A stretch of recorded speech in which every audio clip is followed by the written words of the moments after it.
Hi, I'm Hal Roberts. This is Bridge City News. Here's some of the top stories we've been following. A new report by the Canadian Taxpayers Ombudsperson says the CRA has some work to do to be more efficient. It appears as though the Trudeau Liberals will be pushing ahead with legislation incorporating mental illness into medical assistance in dying. Brian Lilly will explain. And a new report says Albertans are paying some of the highest auto rates in the entire country. Your nation, your province, your southern Alberta. From the heart of Lethbridge, it's Bridge City News with Hal Roberts. Thanks so much for joining us. The Canadian Taxpayers Ombudsperson released his 2021 to 2022 annual report. The results outlined how the Canada Revenue Agency needs to work more efficiently for Canadians.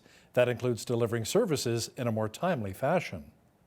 The CRA look for ways in which a taxpayer can receive a security code the same day it is requested, allowing Canadians to have full access to their CRA account in a timely manner. Second, that the CRA find a way to provide in-person, same-day identity verification of a taxpayer.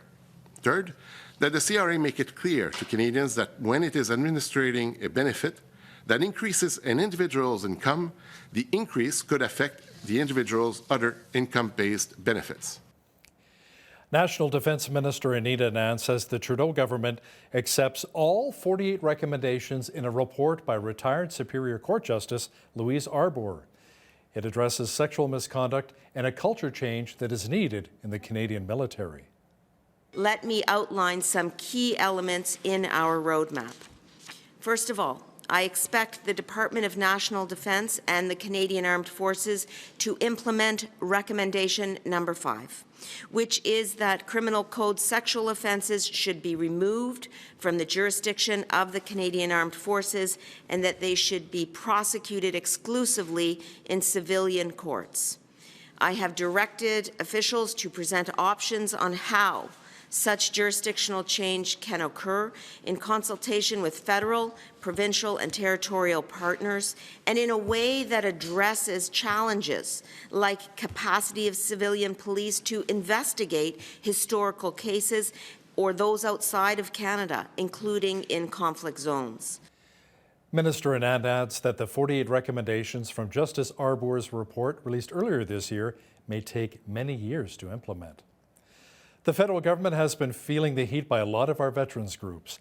Our vets are angry that instead of receiving the help they requested, the feds offered them medical assistance in dying. Political reporter Brian Lilly says this appears to be a government initiative and not from some rogue agent.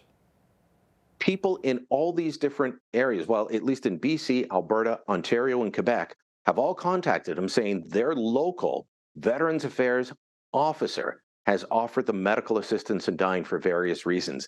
And to him, that says this is not one rogue agent, which is what we all hoped was the case when we first heard about these stories, what the government tried to make it sound like. He said, this is not one rogue agent. This must be government policy, or it wouldn't be popping up all across the country in this way. That is incredibly disturbing. Political reporter Brian Lilly will have more on the MAID program and how the federal government is looking at offering MAID to those who are mentally ill. He'll have details coming up in the second half of our program.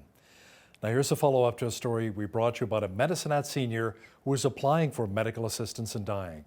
Les Landry says when he turned 65, his age disability support benefits were cut off, and now he says he can't afford to live. Landry explains where he is at in his MAID application process. Filed it, I believe, sometime near the end of November, and the doctor came to see me about a week later. It wasn't long, and we talked. I've been openly honest about everything, how it's not just the pain or the disability, but a lot of it's poverty, and he approved it. Now the thing is, you need 2 doctors to approve it, to sign off on it. The second doctor is undecided. So I don't know if it's going to be approved by both doctors. Landry says he hopes his story will continue to bring awareness of seniors who are fighting poverty and that he is certain he will move ahead with MAID if he's approved. A popular Liberal MP and former cabinet minister for Manitoba has passed away. Jim Carr, after battling cancer for many years, has died at the age of 71. Prime Minister Justin Trudeau says Carr was always a thoughtful and compassionate voice in Parliament. I remember from the first times I met him, where I really was trying to recruit him for the 2015 election, his thoughtfulness, and not just about the West and the prairies, which he loved so deeply, but about just how much he loved this country. And that's something that, not to get into his interventions at Cabinet over the year, but they were all imbibed with such a passionate thoughtfulness about the country and how all the parts needed to fit together in order for us to be what we wanted to be. It just, like, he lived and breathed it every step of the way. You couldn't imagine a better ambitious and thoughtful and compassionate voice to drive us forward. He will be missed. Well, we had some sunshine today, but cool here in southwestern Alberta. Jeanette Rocher is in now with an early look at the forecast. Jeanette, it appears as though the mercury will slowly start to climb the rest of this week before it plummets once again. Yeah, you called it, Hal. We are going to be getting a nice little warm up over the next few days. But by Sunday and into next week, oh boy, winter solstice. It's going to be entering with a vengeance. But before we get there, we're going to be looking at overnight flurries developing after midnight. -13 is the overnight low, but with the wind chill, going to feel more like -20. And into Wednesday, warming up in the morning to -5, looking at 2 to 4 centimeters of snow tomorrow as well. I'll be back later in the show to give you that 7-day forecast. Thanks so much, Jeanette. A new report shows Alberta drivers are paying way too much to insure their vehicles. Albertans are paying some of the highest rates in the country. The study was released by the Insurance Corporation of British Columbia, which commissioned accounting firm Ernst & Young to compare rates across Canada. Now, one example from the study showed an 18-year-old with 2 years of driving experience with no claims or convictions insuring a 2012 Honda Civic would pay $1,100 a year in Saskatchewan, while in Alberta, it would be $5,900. A study says twinning Highway 3 here in southern Alberta could bring in around $1.5 billion in GDP to the Alberta economy. The analysis by PricewaterhouseCoopers says the project would also create thousands of jobs throughout the construction phase. With the numbers of jobs that are being spoken to, about 12,000 jobs, of course, we know that this will be over a 10-year period of construction time, and we hope to see shovels in the ground next spring, as indicated by Premier and Minister of Transportation Devin Dreeshen. So we're optimistic, of course, and we definitely know that this is really something that commuters and, of course, the transportation industry have really been looking for so many years. Government officials say the twinning of Highway 3 will be a costly endeavor, with a stretch of Taber to Burdett alone costing taxpayers around $150 million. Cor Van Ray was a well-known philanthropist in Lethbridge who contributed millions of dollars to our community before his untimely passing in 2021. A pathway named in his honor is being discussed. It would link up Lethbridge and Coaldale. Now, phase 1 of the project has been approved by Lethbridge County Council. An official motion was put forward and was approved by Lethbridge City Council to write a letter asking for the county to support the other phases of the project. Lethbridge City Councillor Belinda Croson says the bicycle and walking pathway would be funded by private donors and grants. The total cost to complete the pathway would be just over $4.2 million. The potential of a new award system for city elections was debated rigorously by Lethbridge City Council on Tuesday. Council voted 7-2 to rescind the process of award system and directed city staff to rescind the ward commission bylaw. Jen Schmidt-Rempel was one of the councillors who voted against the motion. She says she was not happy with the outcome, but says she'll move forward with the will of the council. I was opposed to doing that because we put that question on the ballot. Previous council put that question on the ballot to allow our electors an opportunity to decide how they would elect their elected officials. For me, hearing that voice from our community was very important, and giving that opportunity to our community, forming a ward commission and giving them the ability to have a say in how our elected representatives are elected is very important to me. The previous process approved in June would have cost close to $300,000 to look at recommendations of implementing a ward system by the 2025 election in Lethbridge. Over 55% of Lethbridge residents voted in favor of implementing a ward system to elect councillors in our city during the 2021 municipal election. Council voted 7-2 instead to look into the process next year of dividing our city into 4 quadrants. Councillor John Middleton Hope voted in favor and was asked if he would like to see other cities implement a similar idea.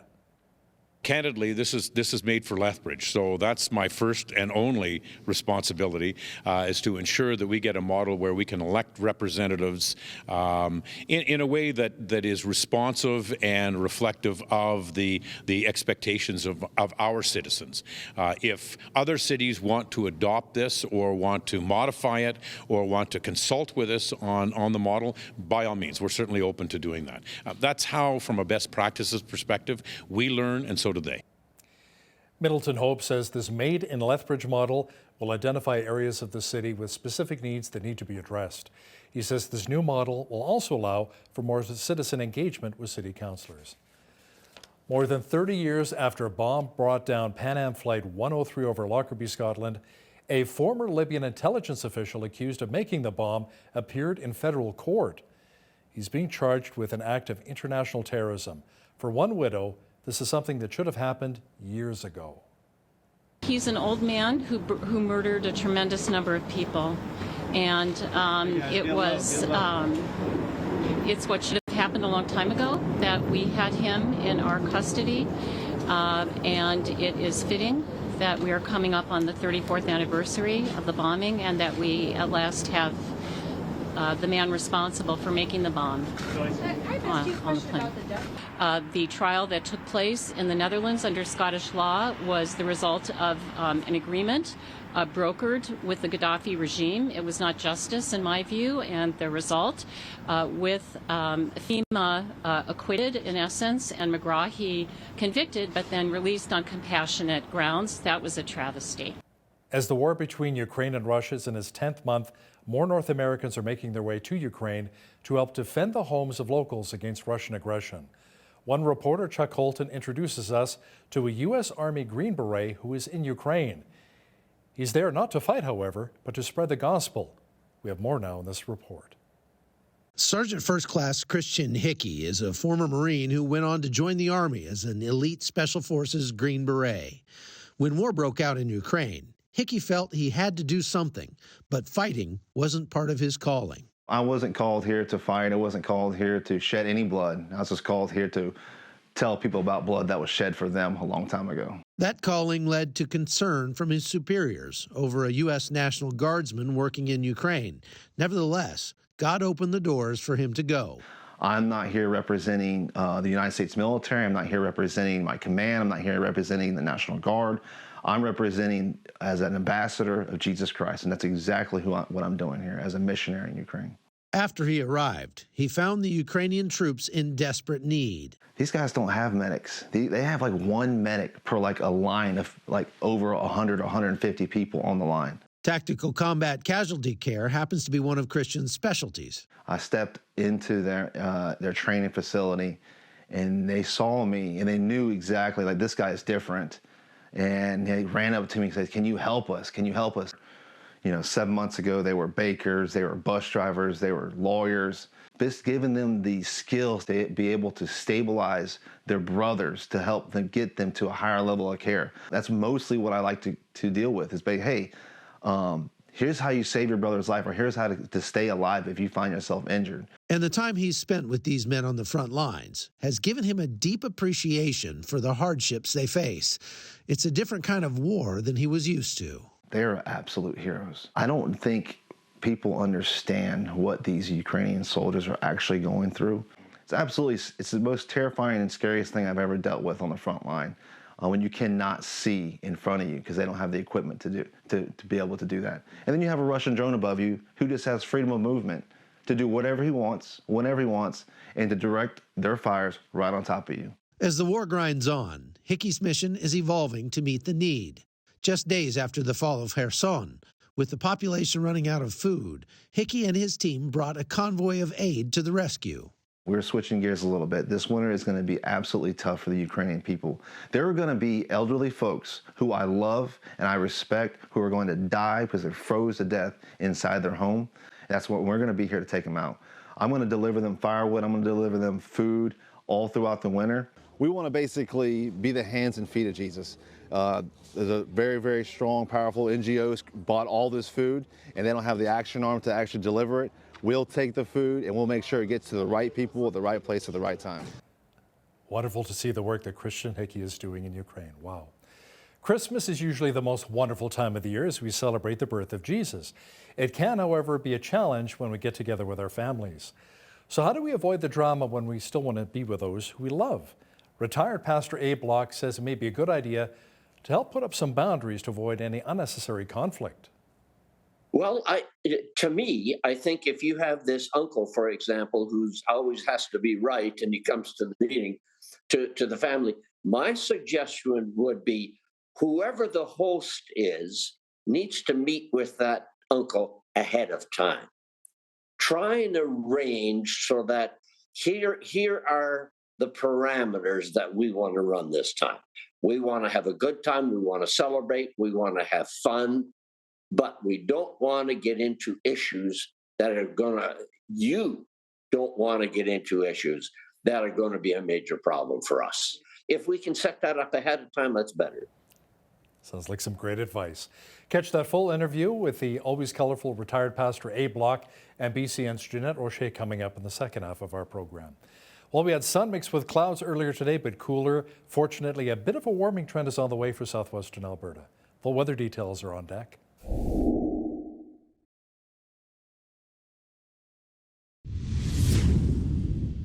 We had a wind chill hovering between -60 and -18 degrees in Lethbridge today. Fortunately, the mercury will be climbing this week. Jeanette Rocher is in now with all of the weather details. Jeanette, it may be warming up this week, but by Sunday, it'll feel more like winter again? Well, I hate to say it, Hal, but yeah, that's exactly right. We are going to be seeing a little seasonal warm up here midweek, but then into early next week, that giant plummet in temperature letting us know that winter is officially upon us. Into Wednesday, we're looking at 2 to 4 centimeters of snow, a 60% chance of flurries also in the morning, -5, but it's going to actually drop to -12 by the afternoon with that wind chill. We're looking at a 30 to 50 wind on Wednesday, -3 the high on Thursday.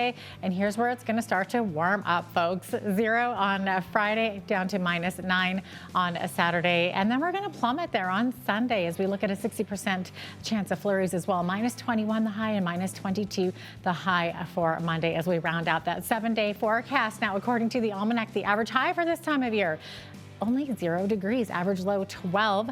14 was our high temperature on this day back in 1998. And in 1963, it was the chilliest, which was -36. Sun rose this morning at 8:20 a.m. and sunset at 4:31 p.m., giving us 8 hours and 11 minutes of daylight. So days definitely getting shorter. As the winter will be upon us very shortly. 5 degrees the high in Victoria tomorrow with some fog patches. Fog patches also in Vancouver tomorrow. High of 5 as well.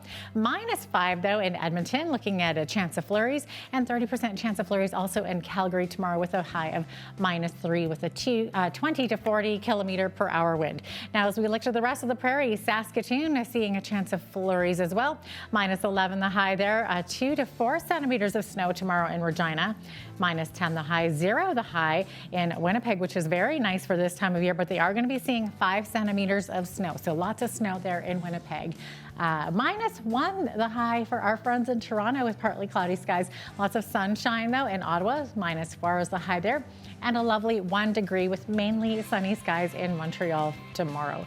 Atlantic Canada, looking at Fredericton here, chance of flurries with high of 0 degrees. Halifax -1 and sunny.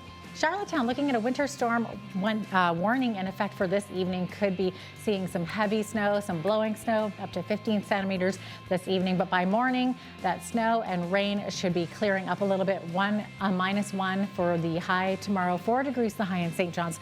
But looking at rain, 2 to 4 millimeters there. So there you have it. That is your forecast.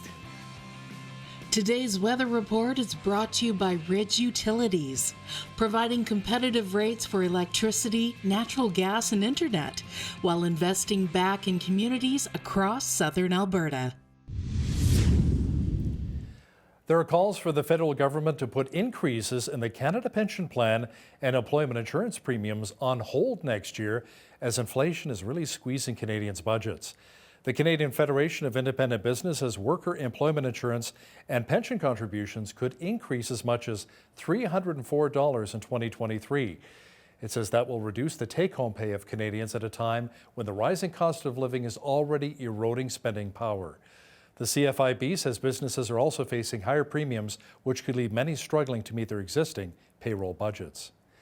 A senior economist at Indeed says postings for Canadian tech roles in November were down 32% since May, but are still above pandemic levels. Brendan Bernard says that suggests opportunities in the sector have eased since the pandemic delivered a hiring boom at tech companies catering to remote work, video conferencing, and streaming. Companies in such fields saw their valuations rise until people returned to offices and reverted to prior shopping habits, which pushed tech stocks down. Companies including Meta, which owns Facebook, also Shopify and Microsoft, have made cuts alongside startups such as Clearco, Hootsuite, and Wealthsimple. Royal LePage is projecting that the average price of a home in Canada will drop by 1% in the fourth quarter of next year to $765,000.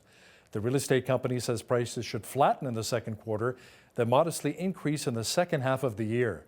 Royal LePage attributes its projections to declining affordability, which has been exacerbated by rising interest rates. It foresees homes in Vancouver remaining the most expensive next year, dipping only 1% to more than $1.2 million. Now, here's a look at today's markets.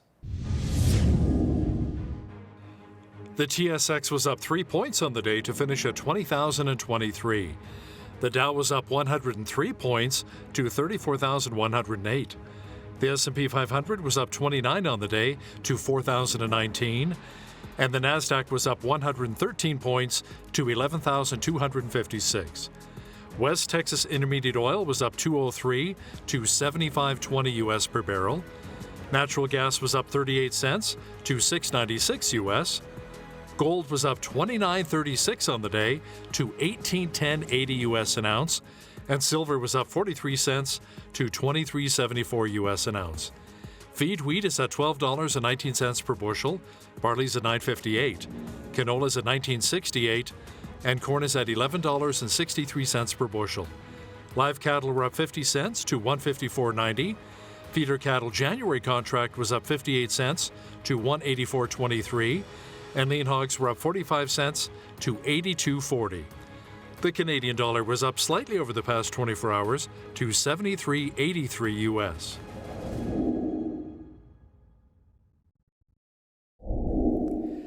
Recapping one of our top stories, a popular Liberal Manitoba MP and former cabinet minister has passed away. Jim Carr, after battling cancer for many years, has died at the age of 71. Prime Minister Justin Trudeau says Carr was always a thoughtful and compassionate voice in Parliament. It appears as though the NDP may be done propping up the Trudeau Liberals until the year 2025. We may even see a spring election. That's according to political reporter Brian Lilly. We'll have details for us shortly. Listen, if you see news happening in your community, be sure to send us an email at info@bridgecitynews.ca. We'd love to hear from you.